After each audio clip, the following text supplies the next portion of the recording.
এই কেকটার অর্ডার এসেছিল সেই মালদা থেকে। এক বান্ধবী আরেক বান্ধবীকে বার্থডেতে সারপ্রাইজ দেওয়ার জন্য আমার কাছে এই কেকটা অর্ডার করেছে। আর যে আর বার্থডে ছিল সে কিন্তু আবার আমার ক্লাসমেট হয়। আর আমরা high school, primary school, tuition সব কিছু একসাথেই যেতাম। কিন্তু এখন ব্যস্ততার মাঝে একটু অগোছালো হয়ে গেছে ফ্রেন্ডশিপটা, কিন্তু আগের মতনই আমাদের কথাবার্তার ধরন সব কিছু আছে যেমন একটা ফ্রেন্ডের হওয়া উচিত। যাই হোক, আজকে এই কথাগুলো ছাড়লাম। আর এই কেকটা ওর বেস্ট ফ্রেন্ড ওর জন্য অর্ডার করেছিল আমার কাছে, যেহেতু আমার বাড়ির সামনেই ওর বাড়ি। আর কতগুলো ফটো দেখেছিলাম, তার মধ্যে এই ডিজাইনটাই পছন্দ হয়েছিল। আর ফটোতে যে কেকটা ছিল সেটা হোয়াইট কালারের ছিল, আমি একটু পিঙ্ক টাইপের করেছি আর একটু হালকা ফুলকা ডিজাইন চেঞ্জ করেছি, কারণ তোমরা তো জানো আমি কারো কপি করি না। আর প্রত্যেকবারই তোমাদের সাথে নতুন নতুন ডিজাইন আমি শেয়ার করি, আর আমারও ভালো লাগে নতুন নতুন ডিজাইন ট্রাই করতে।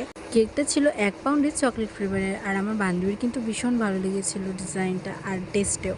তো তোমাদের কেমন লাগলো জানিও, ভালো লাগলে লাইক করে দিও। দেখা হচ্ছে আবার একটা নতুন ভিডিওতে। টাটা।